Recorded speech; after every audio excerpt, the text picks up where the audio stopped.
Kunja ngumi, zungusha, zungusha, zungusha, zungusha, zungusha, zungusha, zungusha, zungusha ngumi, zungusha ngumi. Hiyo ngumi inaashiria ushindi. Namna hiyo. Aha. Tutoe tangazo kwa shetani. Sema kabisa.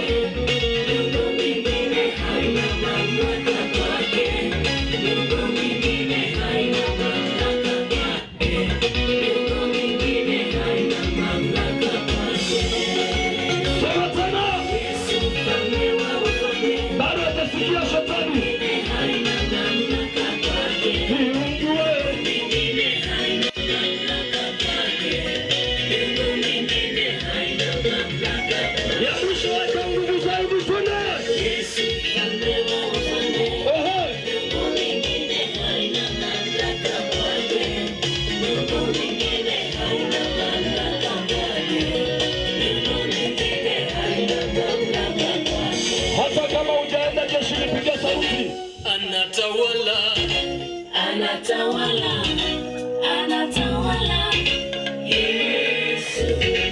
Anatawala, anatawala, anatawala, Yesu. Funga mikono kwa Yesu, funga.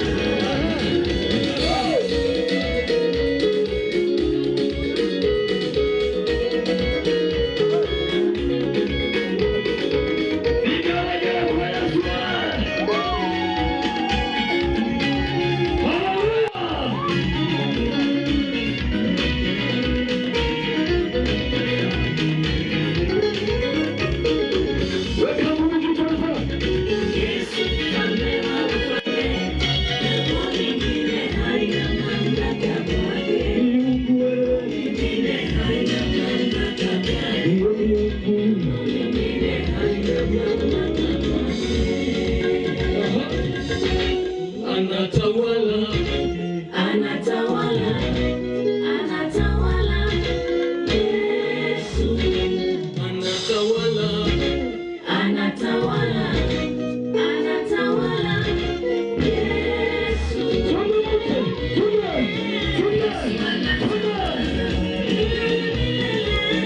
Yesu anatawala.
Kwani singapi kusimama tumsifu Mungu pamoja?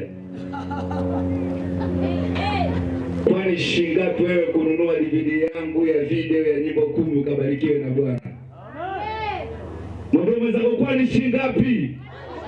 Vitu vingi mnalipa pesa vingi ni vitu vya nasa. Neema sasa imefunguliwa. Msalabani Yesu kalipa gharama. Bwana Yesu ametoa uzima bure, na kila atakaye atapata bure. Mbona maji, umeme na nyumba mnalipa? Wokovu ni bure, umepewa unakataa. Kwani shingapi? Shingapi? Kwani shingapi? Kuokoka ni shingapi? Simama tuimbe pamoja. Studio twende. Hallelujah.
Barikiwa na Bwana. Wewe shingapi? Kupiga makofi ni shingapi? Kigelegele ni shingapi? Haleluya! Haleluya! Kwani shingapi? Filipo tafadhali ndani ya uwanja. Baada ya Filipo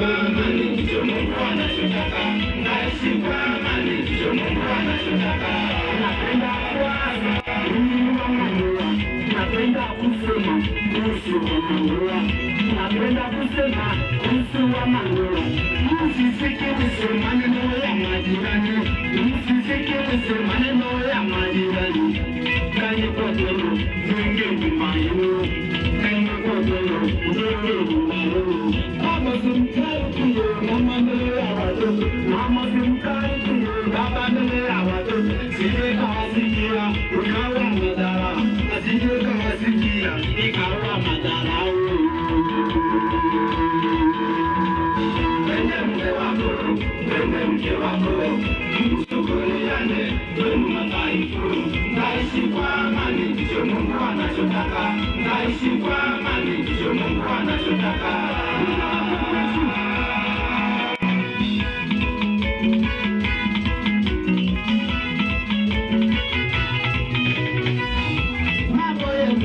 Napange sukani kwenu, na ugonjwa wenu usiwe sukani kwenu, asije wakasikia na watoto wenu, pia majirani wasije kusikia. Wanatapanya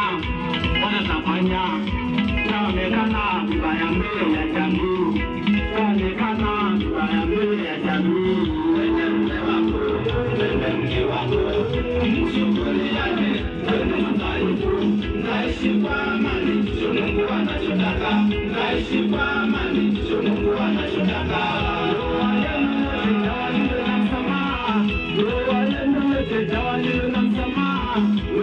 Wakikosa naomba unisamehe, moyo wangu nimekosa, naomba unisamehe, moyo wangu nimekosa, naomba unisamehe. Ishi maisha hayo, mtaishi kwa amani, ndoa yenu itakuwa paradiso ndogo, ndoa yenu itakuwa paradiso ndogo. Pende mume wako, pende mke wako, mshughuliane kwenu madhaifu, mkaishi kwa amani, ndicho Mungu anachotaka, mkaishi kwa amani, ndicho Mungu anachotaka. Nakuja na kiwasi ninyi wanandoa, mpate kwenda kuishi kwa amani, mkipendana, mkishikamana, na Mungu atawabariki. Palipo na upendo, lazima Mungu atakaa. Mtamwona Mungu akitenda mambo makubwa ya ajabu katika maisha yenu. Mambo yenu msiotoe nje, mambo yenu msikubali majirani asikie, bali myafunike. Yawe siri wenu, mpendane, msikilizane, na Mungu atawabariki huko mbele. Katika jina la Yesu, barikiwe na Yesu. Na waka kwa namna hii. Amen. Pende mume wako, pende mke wako, mshughuliane kwenu madhaifu, mkaishi kwa amani, ndicho Mungu anachotaka, mkaishi kwa amani, ndicho Mungu anachotaka.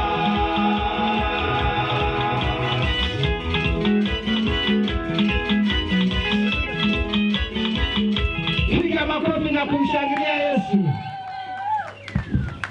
Aise, simniambie tu ni shilingi ngapi mnauza hivyo vigelegele niwalipe. Baada ya Mary Minya naona Beatrice Mwakalinga ndani ya nyumba. Akimaliza Beatrice Mwakalinga, Francis Masatu popote ulipo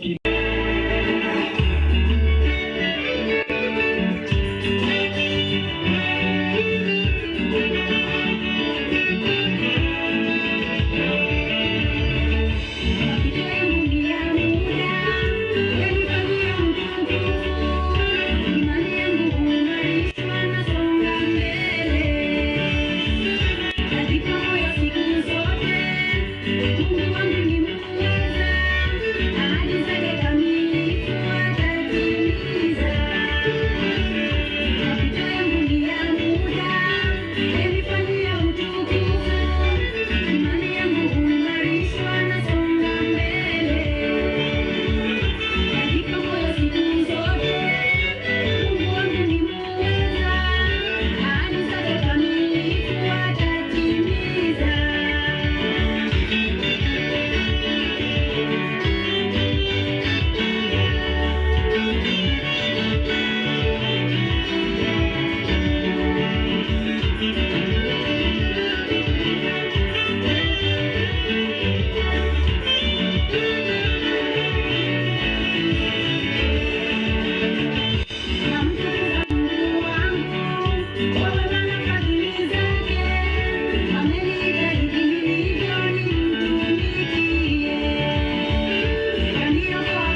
Hakuna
sifa na heshima.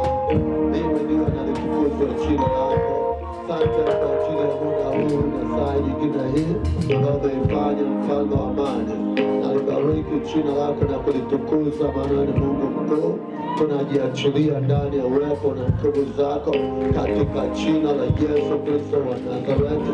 Baba, tunaachilia neema yako iwe katikati yetu sasa, katika damu ya Yesu.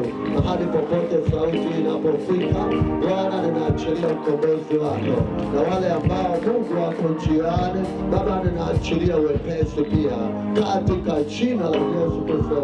Sote tunajiachilia ndani ya uwepo na nguvu zako, nikiamini neema yako yatosha, na kwa Bwana uwepo wako utakuwa pamoja nasi, na kila mwepumzi aseme amen. Amen. Naomba basi tusogee mbele. Kama mtu akichelewa akae nyuma. Naomba usogee mbele kabisa. Afu mtu akichelewa akae nyuma, usimuone wewe. Hivyo viti vya mbele yako vijae. Haleluya, haleluya, haleluya. Najua muda umeenda, lakini naomba nitoe angalau dakika moja ili watumishi wa Mungu walioko kati yetu watusalimie, afu tuendelee. Amen. Yeye atuwezeshaye, yeye atutiaye nguvu. Pia ninamshukuru Mungu kwa kuniwezesha kufika pamoja nanyi katika mkutano huu. Nilikuwa ninatamani sana, na namshukuru Mungu kwa kunipa fursa na kibali machoni pake. Leo hii niko pamoja na nyinyi. Majina yangu ninaitwa Mchungaji John Mrimi. Nimeokoka. Yesu Kristo ni Bwana na Mwokozi wa maisha yangu. Mimi ni Mkuria ambaye nimeokoka. Haleluya, haleluya. Wakuria wanaokoka jamani. Yesu ni Bwana. Mungu awabariki wana wa Mungu. Amen. Karibu mheshimiwa.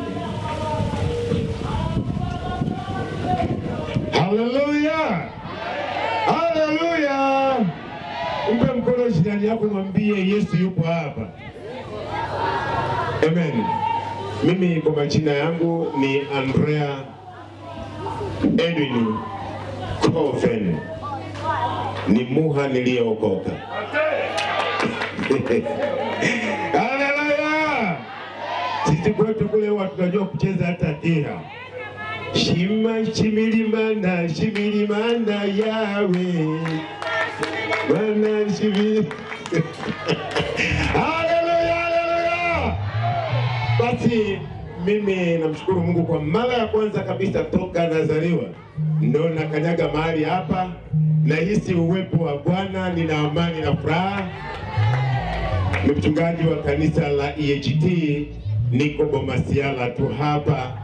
Bwana Mungu na wabariki. Amen. Piga makofi. Wakuria wanaokoka, Waha wanaokoka, Wachaga wanaokoka. Wakuria wangapi wako hapa? Aha. Njoo mpe mkono basi ndugu yako. Na wewe vipi? Waha wangapi wapo? Hebu mpe mkono muha mwenzako. Kwani shingapi? Kwani shingapi? Ukimpa mkono kwani shingapi? Haleluya, haleluya, haleluya, haleluya. Basi ninajua umenielewa, utasogea mbele. Najua umenielewa. Au mpaka kama kuna watoto wadogo hapo nyuma basi tutawainua, maana wale mpaka wasukumwe, ila watu wazima sitaki nikiwa nafundisha mtu apite mbele yako. Amen. Hakikisha siti yako ya mbele imekaa sawa. Amen. Basi tunamshukuru Mungu kwa ajili ya siku hii. Ni siku ya ngapi leo? Ya 7. Mwingine amesema ya 6. Inabidi tuende mpaka Jumatatu ili zitimie 8. Wangapi wanabarikiwa? Amen. Wangapi wameponywa kwenye mkutano huu? Wangapi wanasikia wamebadilishwa, wamekuwa wengine? Haleluya, haleluya. Basi nataka tuendelee kidogo hapa. Ujumbe ambao unasema ijue mauti na nguvu za kaburi zinazokutesa maishani. Ijue mauti na nguvu za kaburi zinazokutesa maishani. Nimesema habari hii, tumeangalia Hosea ile sura ya 13 mstari wa 14 ambayo anasema nitawakomboa na nguvu. Labda nisome hapo nikumbushe tulikotoka. Kitabu cha Hosea 13 mstari wa 14, nitawakomboa na nguvu za kaburi, nitawaokoa na mauti. Ewe mauti, kuu wapi mapigo yako? Ewe kaburi, kuu wapi kuharibu kwako? Kujuta kutafichwa na macho yangu. Lakini kitabu cha Isaya 25, Biblia inasema hivi, mstari ule wa 8, amemeza mauti hata milele, na Bwana Mungu atafuta machozi katika nyuso zote, na aibu ya watu wake ataiondoa katika ulimwengu wote, maana Bwana amenena hayo. Hiyo sura ya 26 mstari wa 19 anasema, wafu wako wataishi, maiti zangu zitafufuka. Amkeni, kaimbeni ninyi mnaokaa mavumbini, kwa maana umande wako ni kama umande wa mimea, nayo ardhi itawatoa waliokufa. Haleluya. Ijue mauti na nguvu za kaburi zinazokutesa maishani. Sasa sio somo ambalo unaweza ukakuta kila mtu analisema, na sio somo unaloweza kulifikiria, lakini mliona tulipokuwa tunaomba kwa ajili ya watu kutoka makaburini, walitoka. Haleluya. Hii ni kuonyesha kabisa watu walikuwa makaburini. Mtu alikuwa amekusudiwa mauti, alitoka. Jana mliona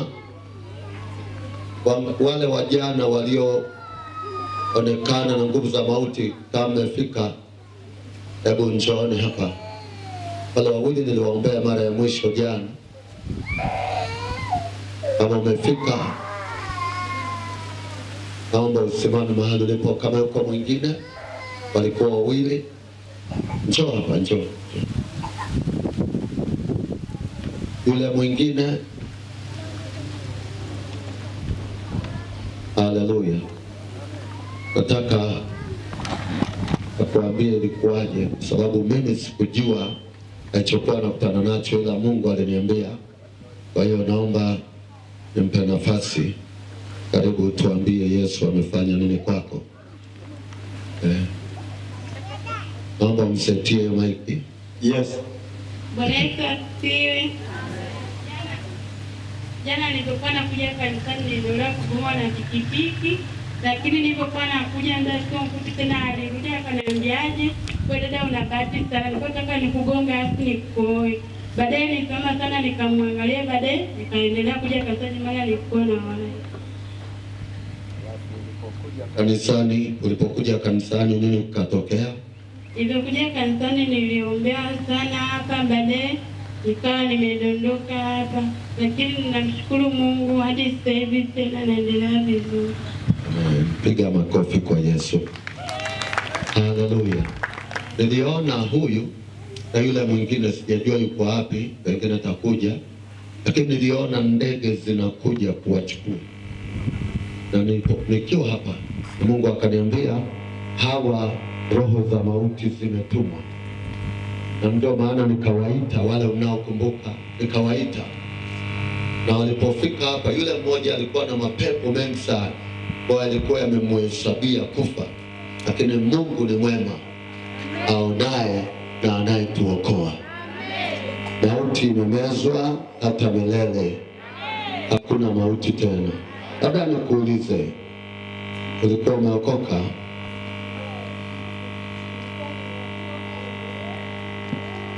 Ulikuwa umeokoka?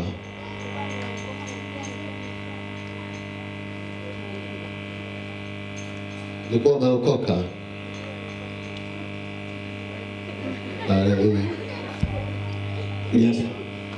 Nilikuwa nimeokoka na nilikuwa mwimba kwaya mzuri sana na pia nilibatizwa kwa maji mengi, lakini nilisikia sehemu nikaenda kanisani kidogo kinaniuma nikaacha tena. Lakini nilipokuja huko Arusha, bibi akawa ananisikiza nenda kanisani, lakini nikifika kanisani najua kusoma, lakini mchungaji akisema neno nikiandika siwezi tena hata kusoma hata kutamka. Lakini nilipokuja tena hapa ile Jumapili niletwa, hadi sasa hivi najua kusoma, hata kama nikija hapa naweza kuandika. Piga makofi kwa Yesu Kristo. Hapo mwanzo ulirudi nyuma na shetani akataa kukatisha uhai wako. Sasa unasemaje? Uko tayari kuendelea au unarudi tena nyuma? Niko tayari kuendelea. Utasonga mbele na Yesu? Ndio. Nataka unyooshe mkono tukatae roho ya anguko kwenye maisha yake.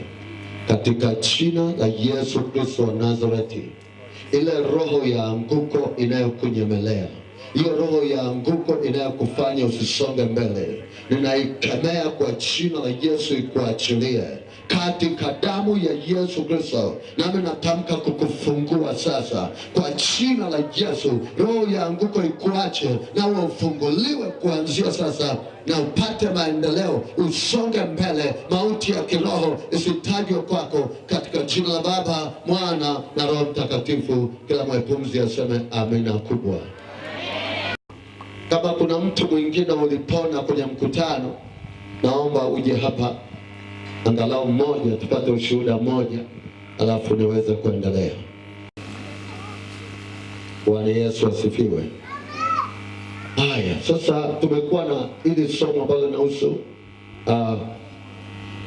habari ijue nguvu ya mauti au nguvu za nini?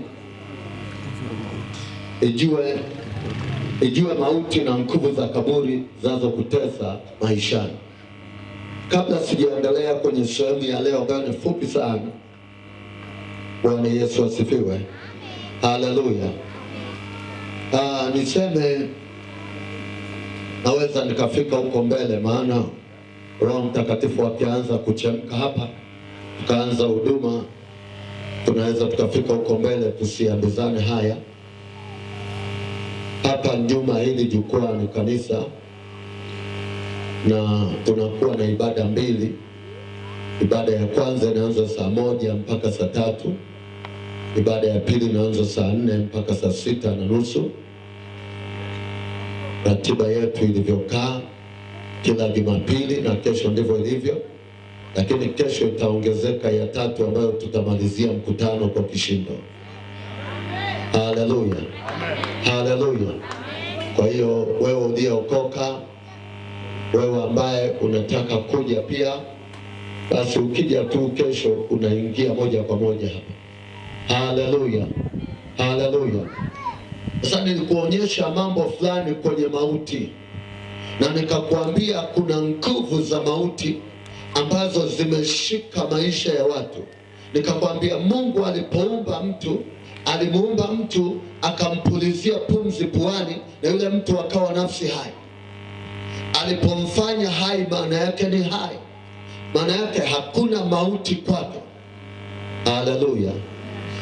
Na sioni limiti ambayo Mungu alikuwa ameweka ya miaka, sikuiona pale kwenye uumbaji, ila nimeiona hiyo limiti kwenye dhambi. Unaelewa nachosema? Unaelewa nachosema? Haleluya. Naiona hiyo limiti. Sasa uhai uliokuwa ndani yule mtu, angalia, sio kwamba alikufa tu kiroho. Mauti ile iliingia kiroho, ikaingia kwenye mwili wake, ikaingia kwenye uchumi wake, ikaingia kwa watoto wake, ikaingia kwenye ndoa yake, ile mauti iliingia kwenye ujumla wa maisha ya huyo mtu aliyeumbwa. Haleluya! Nisikilize vizuri. Nilisema kinachoamua unachofanya kiwe hai ni wewe kwanza uwe hai. Kama umekufa huwezi kutoa kilicho hai. Tuko pamoja? Tuko pamoja? Nikiwa ninahubiri, kinachoamua nitoe neno la uzima ni mimi pia kuwa mzima nafsini. Nilisema kinachoamua unachofanya kiwe hai ni wewe kwanza uwe hai. Kama umekufa huwezi kutoa kilicho hai. Tuko pamoja? Tuko pamoja? Nikiwa ninahubiri, kinachoamua nitoe neno la uzima ni mimi pia kuwa mzima nafsini. Yesu anasema kama Baba alivyo na uzima nafsini mwake, ndivyo nami niko na uzima nafsini mwake. Kwa maana yake kwamba uzima anaotoa ni kwa sababu ana uzima na Baba yake ana uzima. Haleluya, haleluya, haleluya, haleluya. Sasa naomba tukaangalia maeneo machache ambayo sitarudia, nitarudia kesho nikihitimisha, lakini tuliangalia mfumo wa makaburi katika ulimwengu wa roho. Hii nataka nikazie kidogo. Mfumo wa makaburi una tabia kumeza. Isaya, tumesoma Isaya 25:8 anayosema amemeza mauti hata milele. Hakusema ametokomeza mauti, anasema amemeza mauti hata milele. Kwa hiyo kumbe mauti inamezwa. Sasa nikakwambia taratibu za ulimwengu wa roho, Mungu anaweza kumeza na shetani anaweza kumeza. Na tulisoma kwa mfano, tukaona kitabu cha Petro wa kwanza sura ya 5 na ule mstari wa 8 akisema huyo ibilisi kama simba angurumaye anazunguka huko na huko akitafuta mtu ili afanyeje? Ameze. Huyo mtu anamezwa. Haleluya, haleluya. Wala wanaosoma kwa kitabu cha Ufunuo 12 tunaona kwenye kuanzia ile mstari wa kwanza, wakati vita imeinuka mbinguni. Ile vita inajaribu kutafuta yule mtoto. Biblia inasema yule joka alitafuta yule mtoto ili afanyeje?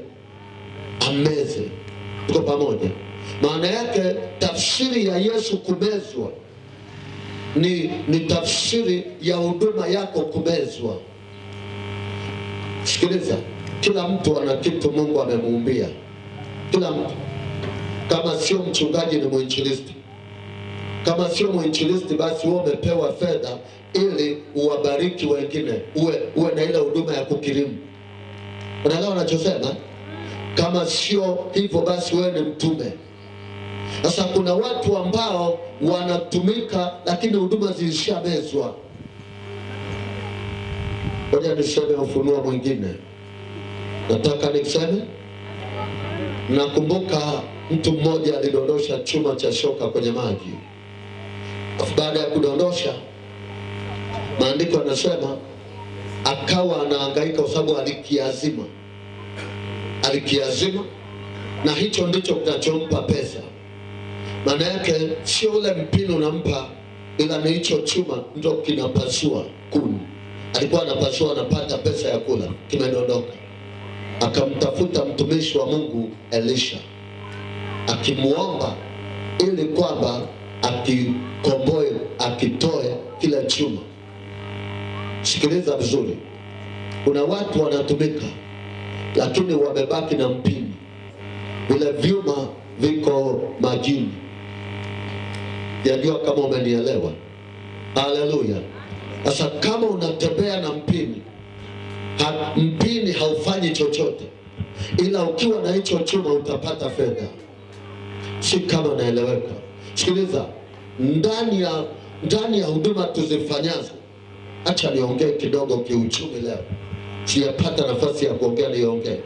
Ndani ya huduma tulizonazo kuna pesa ndani yake. Haleluya, haleluya. Yaani Mungu amekuumbia baraka za rohoni, amekuumbia na za mwilini. Hata Petro aliambiwa utapata mara 100 hapa na baadaye wapi? Uzima wa milele. Hata huduma hii tumeifanya kwa pesa. Hatukufanya tu kwa jina la Yesu pesa. Tumefanya kwa pesa. Hawa wanaoimba hapa wamerekodi kwa pesa. Na leo nachosema, wakati mwingine jifunze kuwashika tu mkono, sio dhambi. Haleluya, haleluya. Lakini nataka kusema hivi, huku ndani tumeumbiwa pesa, tumeumbiwa huduma, yani ndani ya hicho ulichoumbiwa ndio chenye pesa. Sikiliza, waliambiwa kavueni samaki, na kwenye yule samaki mkubwa mtakuta nini kichwani pake? Sindio? Watumishi wa Mungu wanajua huduma zetu haziende bila pesa. Tunasumbuka, tunapiga kelele, na wengine wanahama kwa ajili ya michango kanisani. Lakini nisikilize, huyu mtumishi hakuongozi tu kama kukuongoza, anakupandia vya rohoni, na wewe unafanyaje? Wana hamjasema kwa sauti. Wangapi wachoyo? Wangapi wakarimu? Tunaona kwenye uchoyo na ukarimu wote hawapo. Nauliza tena, wangapi wachoyo? Wangapi wakarimu? Sasa ukiona mkono unarudia huku, ndio unaitwa mkono wa birika. Haleluya, haleluya. Okay, siendi huko, lakini nataka kuonyesha kwamba tunavyo tulivyoumbiwa. Adui anapokuja anachukua hicho chuma chako, anakimeza hicho chuma chako ili utembee uone huduma hii haina maana. Mimi nimewahi kukataa kuwa mchungaji. Taniuliza kwa nini? Kwa sababu niliona mchungaji mmoja taabu aliyopata.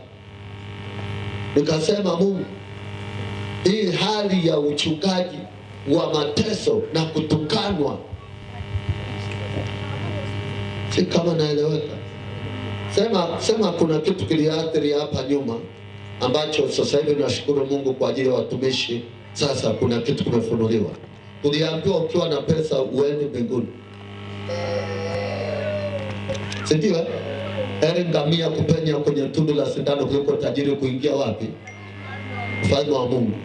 Tukaacha wale wenzetu wa dini wakajenga mijengo mikubwa, sisi tukaambiwa kujenga vibanda. Lakini tangu injili imebadilika, leo majengo mazuri yako kwa wapendwa. Piga makofi kwa Yesu. Haleluya. Tunaamini kwamba tuna maisha hapa na baadaye tuule uzima wa milele. Tuko pamoja? Sasa nisikilize, ni hila ya shetani inayopangwa ili uone wokovu si kitu. Na nilichukia siku moja kijana mmoja ambaye baba yake anafanya Umoja wa Mataifa kwenye ubalozi wa Marekani.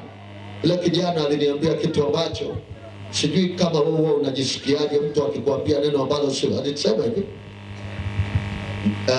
mimi siwezi kuokoka unaponiambia niokoke, kwa sababu walokole mkipata 500 mnasema ni muujiza.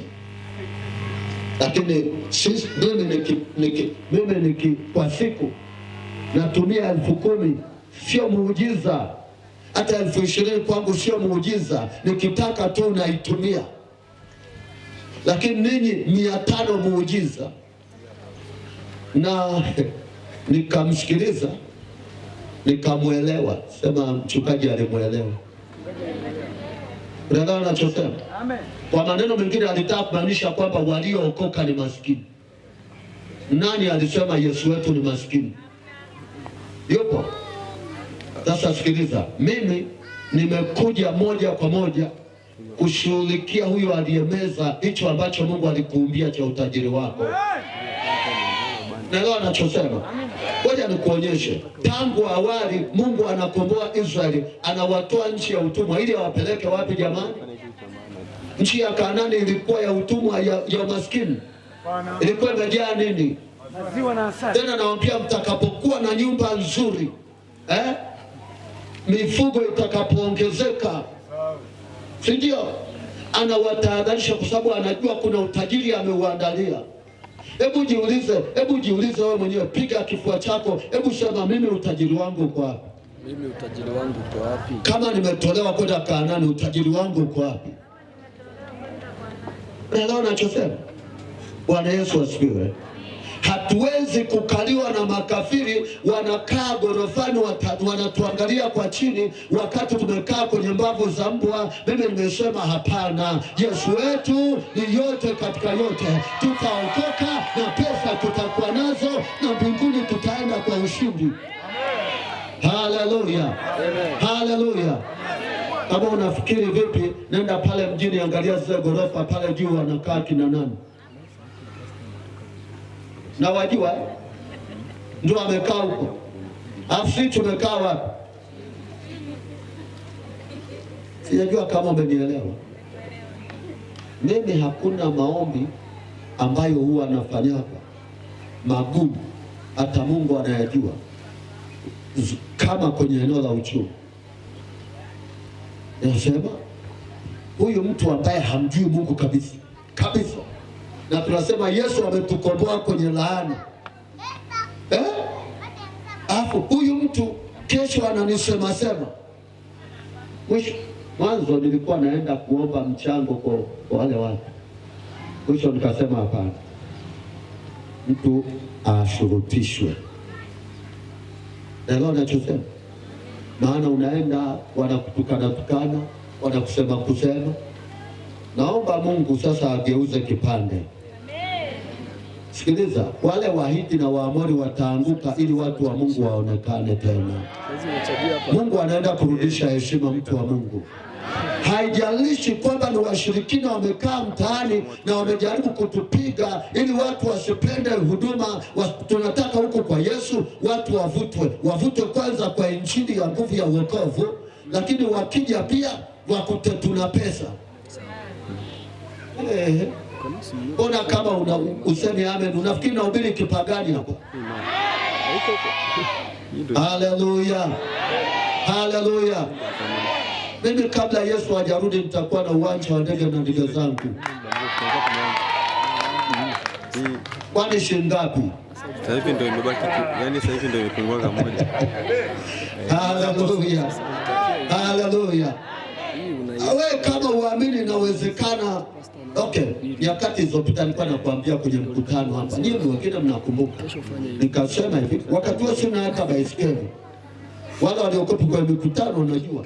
Nikasema saa inakuja na nitapata gari, sio kutoka Tanzania, itatoka Japan. Amina. Wakati ule walikuwa wanachukulia hapa Dubai, walikuwa wajaanza Japan.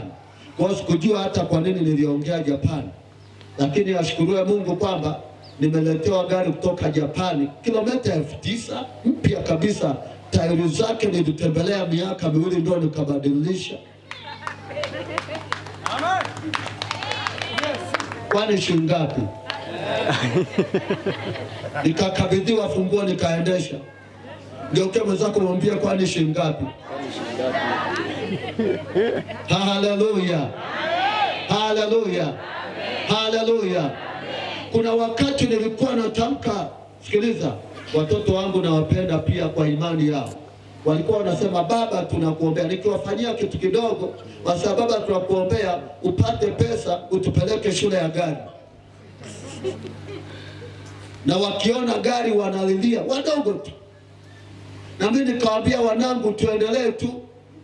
Na mimi nikaendelea kuwabariki ili imani yao ikue, waendelee kunibariki wapate shule ya gari. Na wakati ulipofika wakapata shule ya gari, wakaenda shule ya gari. Kwani shilingi ngapi? Haleluya. Amen. Haleluya. Haleluya. Haleluya. Amen. Ndio maana nimesema hivi, ni vizuri uwe kama Mungu alivyokuumba. Unaelewa ninachosema? Hebu fikiri, heshima ya Mariamu ilikuwa wapi? Ilikuwa kwa kuwa na Yesu. Mariamu hakujulikana hapo kwanza, lakini tangu awali anapoambiwa habari ya kumpata Yesu na kumzaa Yesu, mpaka leo anatajwa na vizazi vyote mpaka mwisho wa dunia, kwa sababu alimzaa mkombozi.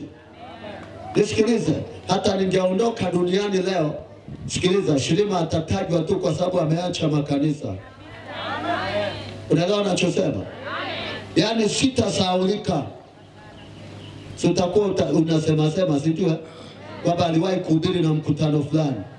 Nitaenda Dar es Salaam watanisema, watakuja Babati watanisema, mwezi ujao nitakuwa Musoma watanisema.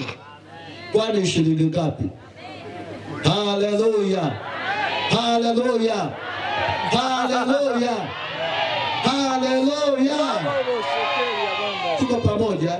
Kwa hiyo Mungu akanipa kuja kushughulikia vipawa vilivyokufa vifufuke.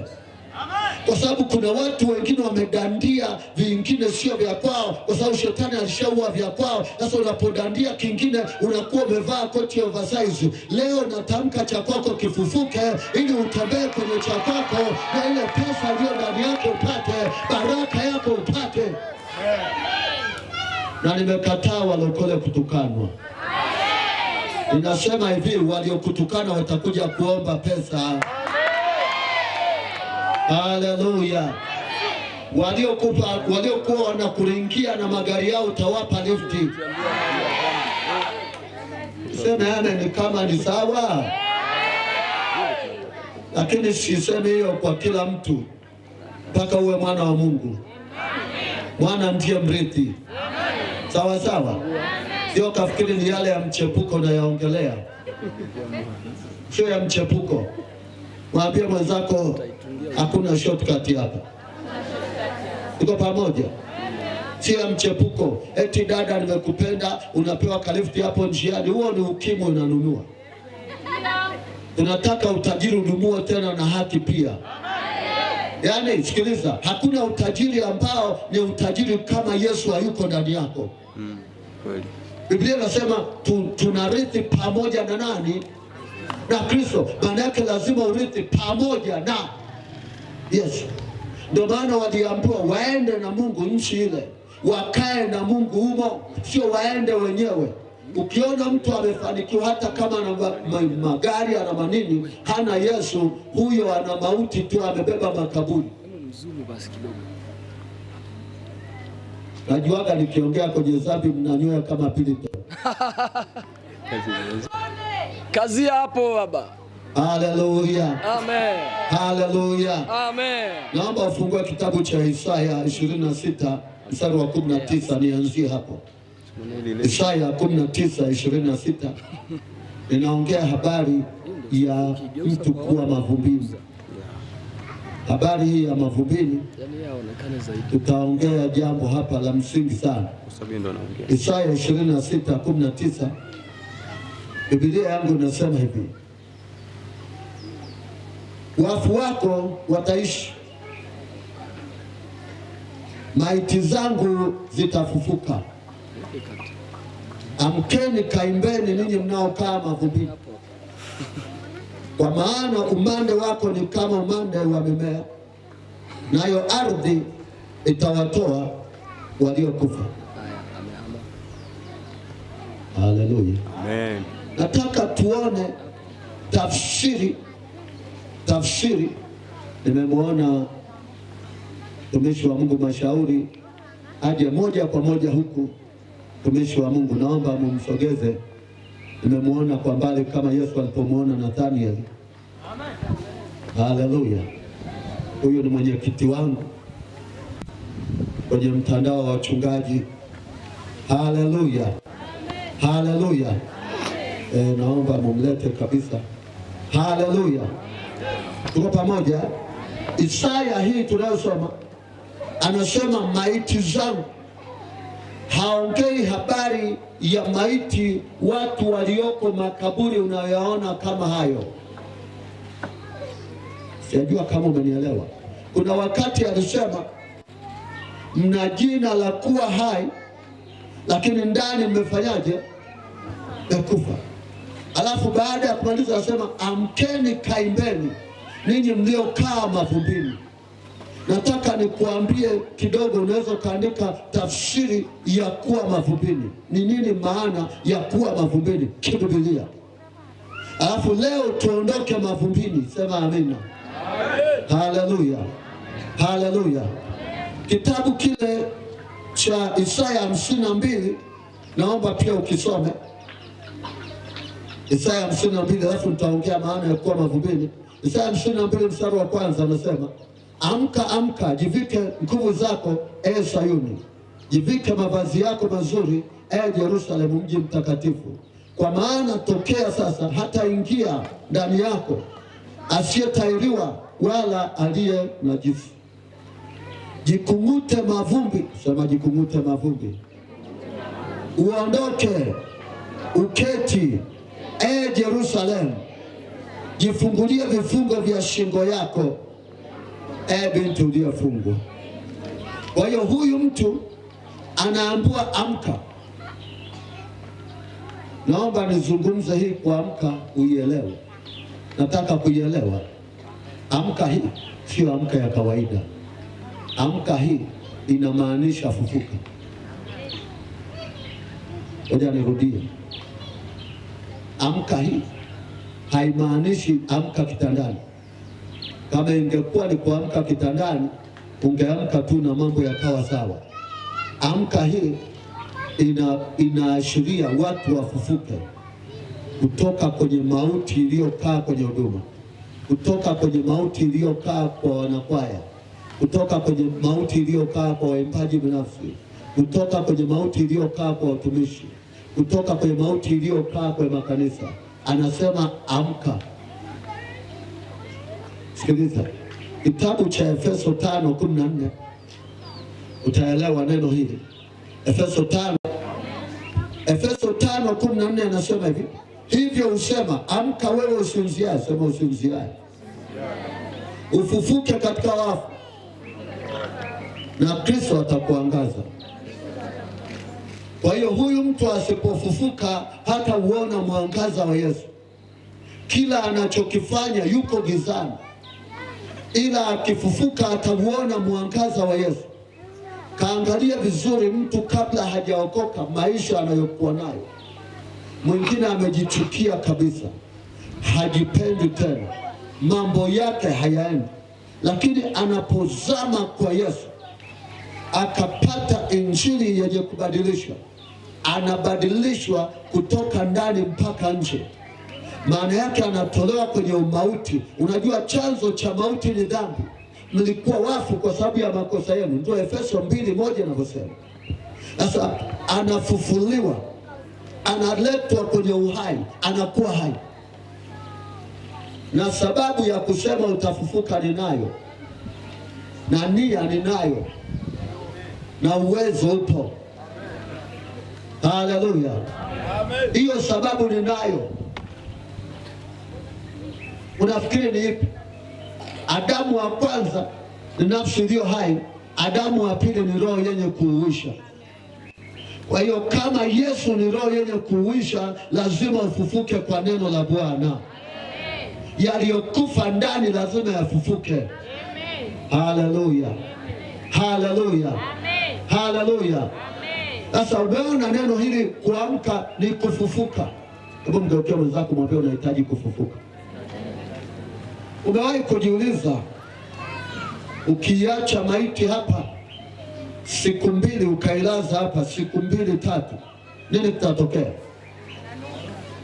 Inafanyaje? Unajua mtu ni mzuri akiwa hai, tunaelewa, lakini kwa kweli akishakuwa maiti sio mzuri, wala humpendi. Huwezi kumpenda. Sijajua kama kuna mwenye upendo, lakini nimesikia habari moja. Mama mmoja alikuwa anampenda mume wake sana sana. Najua kupenda kule ambako alipenda mpaka akamfia. Sema akamfia. Halafu siku amekufa akasema, mume wangu unaniacha mwenyewe. Tulikuwa tunaenda kukinga maji pamoja, tunapika pamoja, tunatoka out kwenda kula nyama choma pamoja. Hapana, pati anataka kuzika, yeye hataki kutoka pale, sema naenda naye. Akashuka kule kwenye kaburi kule, asema niende nife naye nizikwe naye. Naelewa nachosema. Aliposema hivyo, wanamwambia toka, asema hapana, acha tu nizikwe naye. Akalala pale juu ya kaburi kule kaburi. Alipoona muda unapotea, akasema basi vijana fanyeni kazi, Alipotupa chepe la kwanza aliruka mpaka juu mwenyewe, wala hakushikiliwa. Usifanye mchezo. Haleluya, haleluya. Ndio upendo umeishia pale. Sasa nisikilize ninachomaanisha. Unajua kutembea na magonjwa, hiyo ni mauti. Najua kama umenielewa vizuri. Unapotembea na magonjwa na ukitaka uliza watu wengi waliougua, ndoto zao ni nini? Ni nini? Auti. Wapia mara anaona wezeka makaburi na nini, mara anauma hiki, mara anauma hiki. Ni roho ya mauti. Unaelewa nachosema? Sasa hii roho ikishughulikiwa, unajua magonjwa ni kitu cha kukusukuma. Ukisikia Mungu anasema maiti zangu zitafufuka, maana yake kama ulichimbiwa kaburi hujafa, lazima ufufuke. Haleluya, haleluya, haleluya. Wewe unafikiri hata mtu anaanguka kiroho ni kawaida? Ana roho ya mauti, roho ya mauti. Kwa sababu roho ya mauti inakuangusha kwanza kiroho, afu inafuata wapi? Kwani kwenye dhambi si kuna mauti? Si mnajua ndani ya dhambi kuna mauti? Sasa nini kinamfanya aanguke? Mauti iliyo ndani yake. Anakufa, ndio maana tunasema amekufa. Umesikia Yesu anasema waache wafu? Ndio maana kama umekuwa na roho ya anguko, leo hiyo roho ikutoke kwa jina la Yesu Kristo, ili uwe hai, ukiokoka usonge mbele. Haleluya. Mambo ya kugeuka nyuma, hiyo ni roho ya mauti. Mwambie mwenzako, mauti sitaki tena, wala kufa kiroho sitakufa. Haleluya, haleluya, haleluya. Sasa swala la kuwa mavumbini maana yake nini? Andika. Jambo la kwanza, anaposema kuwa mavumbini, maana yake ni kushushwa. Kushushwa. Yaani kama ulikuwa mahali pa juu fulani ukashushwa, ndio kuwa mavumbini. Hawa binti Sayuni alikuwa mavumbini, maana yake alishushwa hadhi, alishushwa kwenye heshima. Ngoja nikusomeshe neno la mavumbi kidogo utaelewa. Ukisoma kitabu cha Mwanzo 3:19, baada ya dhambi utaona neno ambalo huyu Mwanzo 3:19 utaona neno ambalo Mungu anamwambia huyu mtu aliyemfanya. Hasemi kabla, anasema baada ya dhambi, kwamba huyu mtu anaambiwa 3:19, kwa jasho la uso wako utakula chakula hata utakapoirudia ardhi ambayo katika hiyo ulitwaliwa, kwa maana mavumbi wewe na mavumbini utarudi. Hakusema alipomuumba, hakusema. Kwa hiyo inaonyesha plani hii imetokea lini? Alipofanya dhambi. Ile nafasi yake ya umiliki ambapo asingekula kwa jasho. Si kama naeleweka? Kula kwa jasho ni laana. Ile nafasi yake ya umiliki, Mungu anamwambia sasa, kwa sababu ya dhambi uliyofanya, nimekushusha mavumbini. Utakaa mavumbini, na hapa mavumbini michongoma itakuzalia. Haleluya, haleluya, haleluya. Si tu kula kwa jasho, lakini michongoma itakuzalia. Na wewe mwanamke utazaa kwa uchungu. Anasema baada. Anasema baada. Kwa nini? Plani hii ilikuja baada, haikuwa kabla. Kwa huyu mtu anaambiwa atashuka mavumbini. Sikujua Mungu angempeleka wapi kama asingetenda dhambi. Kwa hiyo dhambi ni mbaya. Dhambi inakushushia heshima. Dhambi inakuondoa kwenye position, kwenye nafasi ambayo ulipaswa kuwa. kwamba huyo mtu ametolewa Edeni mpaka makerubi wanalinda hapo. Na wakati mwingine hata shetani amepata nafasi ya kufunga kwa sababu ya dhambi uliyofanya. Haleluya. Kuna magonjwa na mauti yamekuja kwako na shetani amekutesa kwa sababu ya dhambi. Maana watu wasema hivi, kuna majeshi ya hao waliofungwa halali. Maana yake fungwa halali, kuna uhalali unaompa kuja kukufunga. Kwa naomba na binti mmoja toka Sakina akaja kanisani. Sasa wakati tunaomba, nilikuwa nafanya huduma ile ya asubuhi, anaanguka, watu wamejaa roho, wamefunguliwa mapepo, yeye akianguka amenyamaza tu kimya. Wataalamu wengine wanasema hilo ni pepo bubu. Sasa nikasema ni nini hiki? Tukamaliza maombi, baadaye anakuja kuamka. Nikamwambia nenda uje kesho. Alipokuwa amekuja nilimwambia aje mkesha.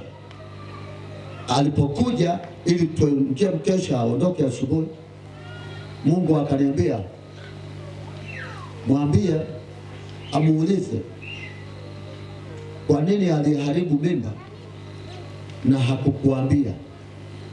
Hakusema. Na mimi nikamwambia ulipoingia hapa Mungu amesema kwa nini uliharibu mimba afu ukusema na umeua mtoto wa kiume wa miezi 5. Akaanza kulia. Ndio anachosema. Alipoanza kulia ndio akaanza kusema nilikuwa na rafiki yangu wa kiume. Ile rafiki nilipopata mimba akaniambia hayuko tayari kwa ajili ya mtoto. Kwa hiyo akaniambia nitoe. Nilijua tabia inaingia sio tu kwa wasichana, hata wanandoa wameingia kwenye vifungo vya kuharibu watoto wanaoitwa wa bahati mbaya. Kuna mtoto wa bahati mbaya unamjua wewe, naomba uniletee huyo mtoto. Sijajua kama kwenye Biblia umekuta mtoto wa bahati mbaya. Hebu mgeukie mwenzako muulize kama mama yako angekuflash ungeishi leo?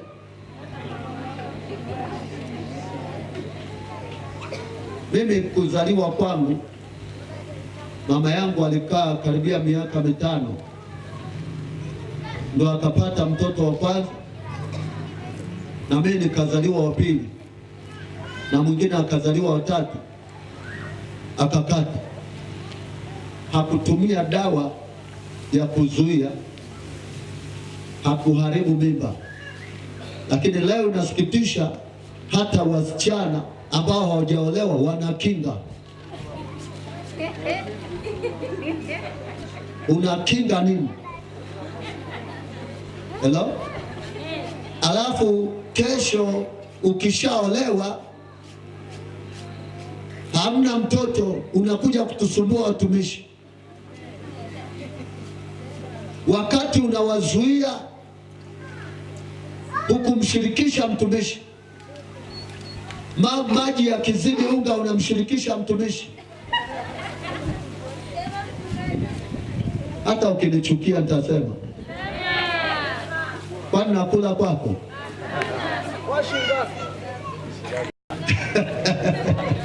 Haleluya. Haleluya. Tumetembea na magonjwa. Tumetembea na vifungo visivyoisha. Alafu huyu mtu saa ingine hata watu wakiombea wakapona, hutapona kwa sababu kuna dhambi iko ndani yako inakutafuna. Na hii dhambi ni kama yule mdudu anaitwa buu, ambaye akikaa na pekecha unaona mtu unakauka juu juu. Wengine wanajidai Bwana asifiwe, lakini kumbe moyoni wanasema Bwana asifike.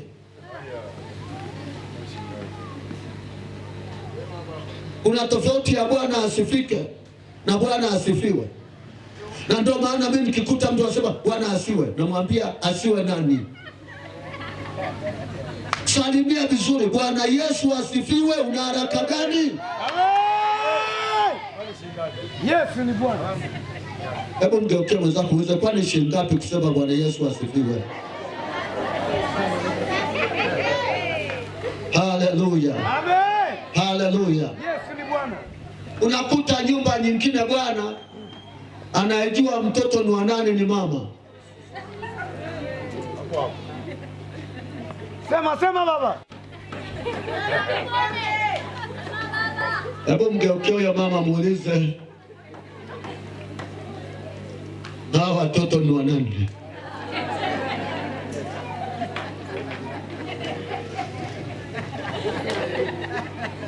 Anajua mwenyewe. Sasa hujajua mahali gani pamekufanya ukaja mavumbini. Hujajua ni mahali gani pameharibu baraka ya hiyo ndoa. Nisikilize vizuri, ndani ya ndoa kuna mambo kama mawili makuu au matatu msema.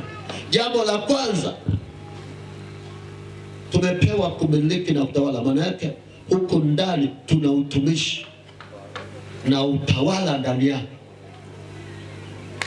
Jambo la pili, tumepewa uzao wa maongezeko.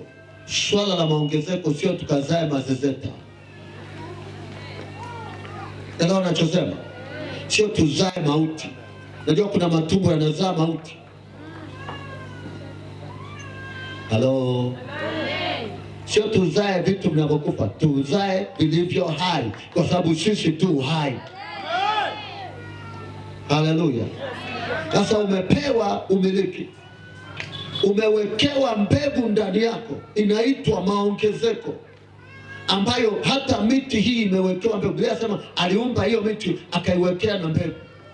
Ndio maana Mungu aliumba mara moja hakurudia, lakini leo tunazalia kwa sababu kuna mbegu zimeachiliwa kwa wanyama wote. Kwenye miti kuna mbegu, hata miparachichi. Kasome sura ya kwanza, sema aliumba hiyo mimea na mbegu ndani yake iongezeke. Ile mbegu imeumbiwa ndani, lakini umepewa kumiliki. Sasa kwenye umiliki wako umeshushwa, umewekwa mavumbini. Alafu uone kama unataka kuolewa utaolewa, unataka kuoa kuna atakayekupenda. Mimi nakwambia heshima ya Mungu ikiwa kwako, unang'ang'aniwa kama zega la asali linapong'ang'aniwa na nyuki. Sijajua kama umenielewa. Waswahili wasema kibaya kinafanyaje? Kinajitembeza. Alafu kizuri, hebu mgeukie mwenzako muulize, wewe ni kibaya ama kizuri?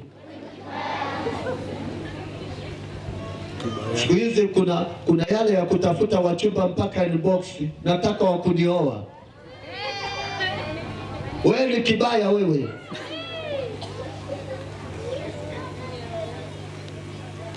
Sasa unafikiri ukinyamaza ndio sitasema?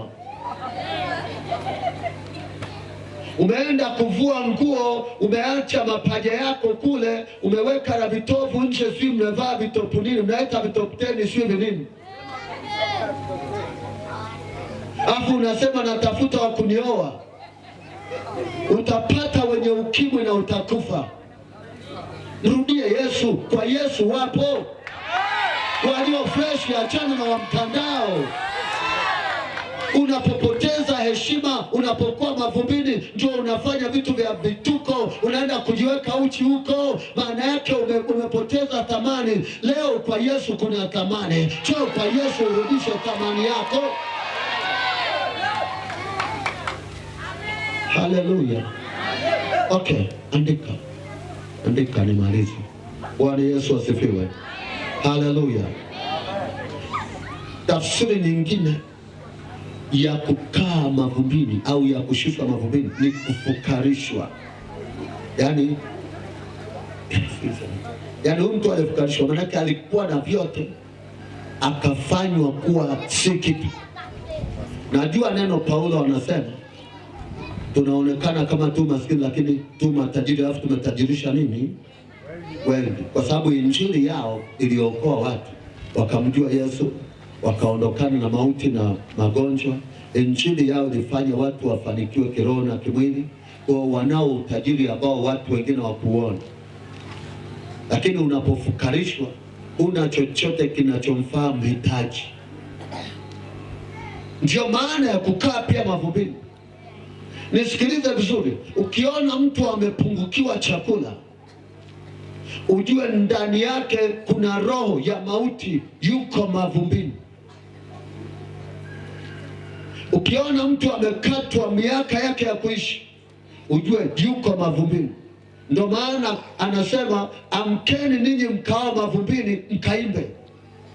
Leo nataka kuona watu waliokaa mavumbini wanaamka wakilitukuza jina la Bwana. Watu wakiangalia waone hakuna mtu, huyu mtu sio yule tuliyemtazamia. Sijajua kama umenielewa. Kasome vizuri Yoeli, utaelewa. Yoeli 2:25. Nitakurudishia hiyo miaka iliyoliwa na nini? Na madumadu na kila jeshi. Anasema na chakula chako hakitapungua. Hakitapungua. Kwa hiyo huyu mtu ambaye ameseto kwenye nafasi, chakula chake hakitapungua. Kikipungua, tafuta ni wapi umefukarisha. Sehemu kubwa inayotesa ni dhambi. Ndio maana Isaya 42 mstari ule wa 24 anasema ni nani aliyemfanya Yakobo, aliyemfanya afungwe, atiwe kwenye mikono ya wanyang'anyi? Si yeye Bwana ambaye tulimuudhi? Ndio Isaya 42 mstari wa 24 anaposema. Haleluya, haleluya, haleluya. Ukitaka ustawi wa siku zako, achana na dhambi. Ukitaka kushushwa heshima, fanya dhambi. Hello? Naomba nirudie.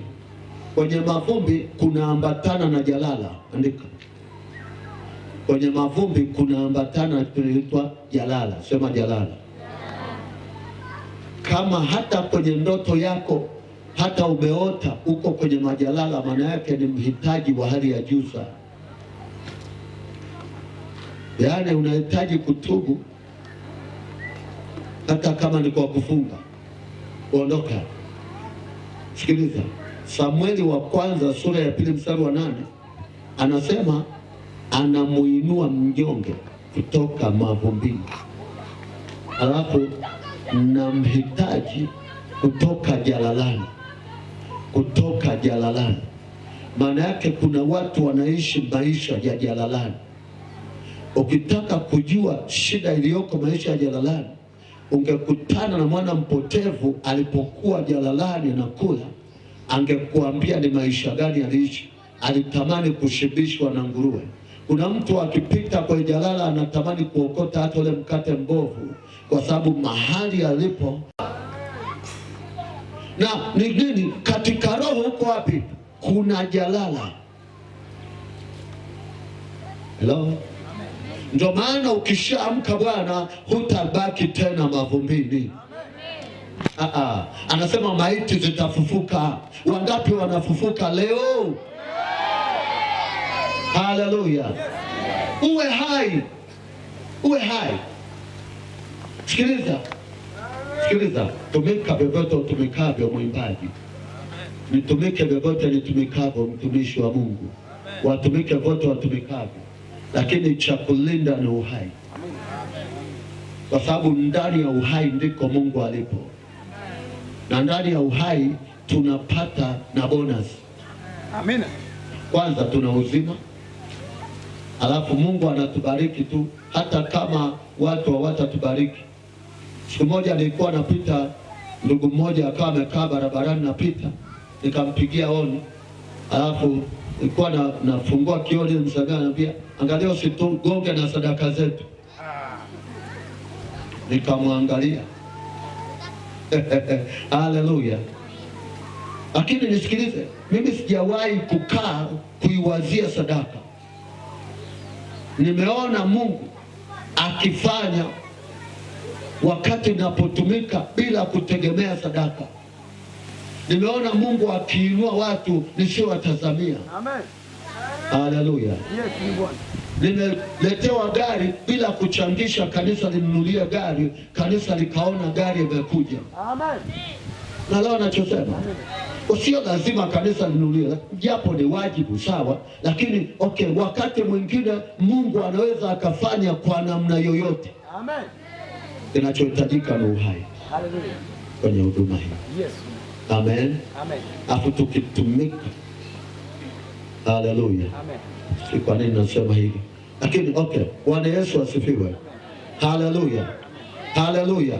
Hebu mgeukie mwenzako muulize, jalalani umetoka au bado upo?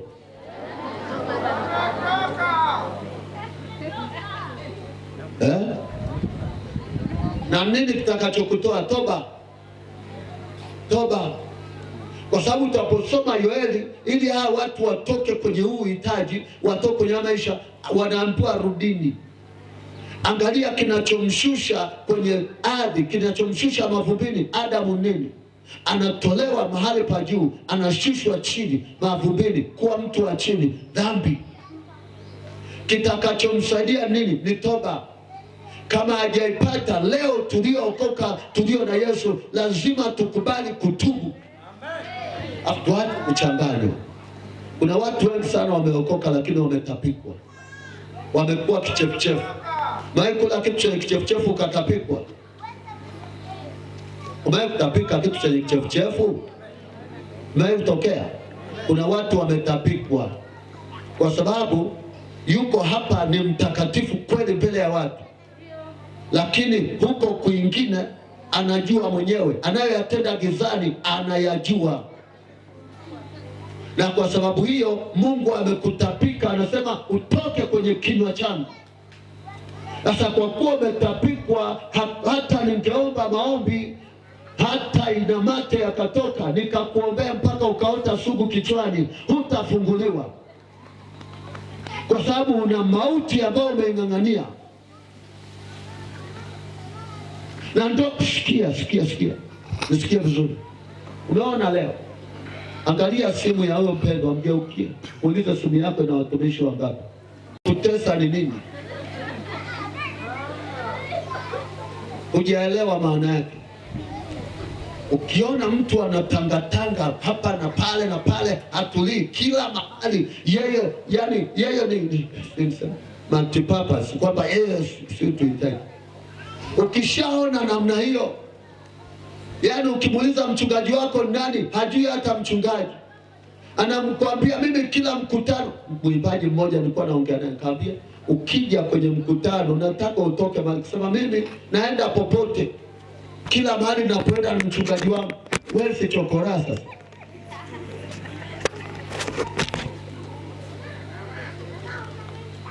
Hata ukiniangalia vibaya. Haleluya. Amen. Haleluya. Amen. Haleluya. Amen. Lazima na mimi, okay, mtoto anapotoka, baba ametoka nyumbani kwao, si ndio? Ukimuuliza unaishi wapi, mnasema anaishi Siara. Unamsema anaishi wapi, Suya au wapi huko?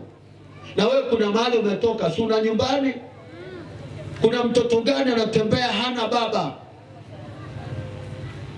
Hii ni kwa sababu kuna roho ya mauti imekaa ndani ya watu hawa. Na tafsiri nyingine kwamba kwa nini roho ya mauti ipo, ni kwa sababu wamekataliwa na Mungu. Unabisha nini? Wakati Sauli alipokataliwa na Mungu, alienda kwa pepo wa uaguzi. Hujasoma hiyo?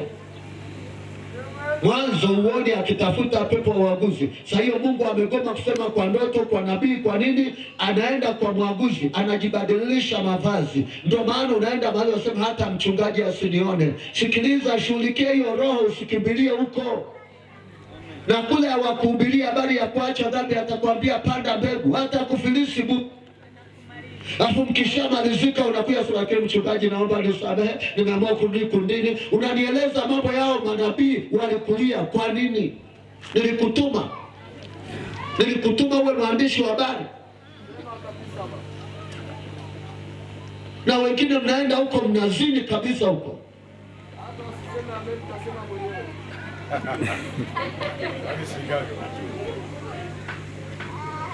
Kama useme yana ni kwani shingapi bwana? Haleluya. Ndio maana mateso yanaandamana nawe hayaishi. Mikosi na balaa haikuachi. Kwa sababu dhambi imekushusha, imekuweka chini, na huna namna ya kuinuka mpaka utubu. Na sio kutubu kinafiki, na Mungu nisamehe, afu kesho umerudia, Mungu nisamehe, umerudia. Iko siku utakufa. aungamae dhambi zake na kufanyaje?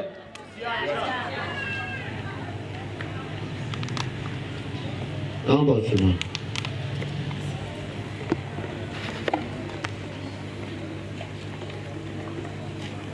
Usidharau dhambi. Simama hapa.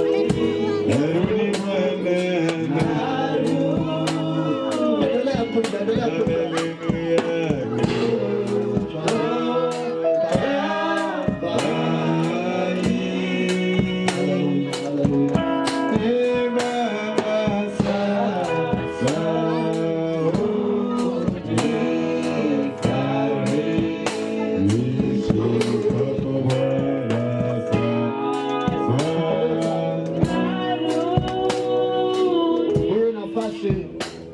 Uweze ukaijua baada ya muda huu nini kinatokea.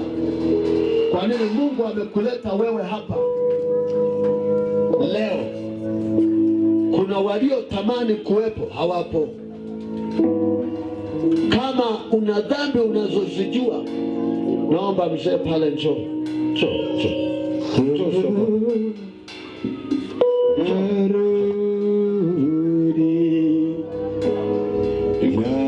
Unajua hii dhambi kwa kweli inanichosha na imeleta hasara kwa maisha yangu. Unasubiri huko nyumbani. Mbona unaona haya kuja kumrudia Yesu? Mbona unaona haya kumrudia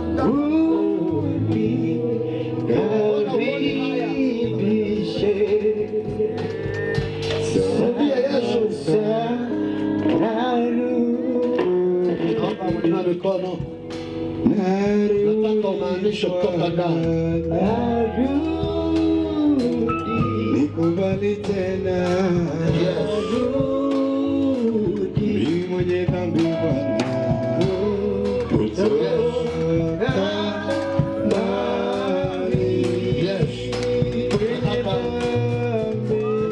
Mtumishi wa Mungu naomba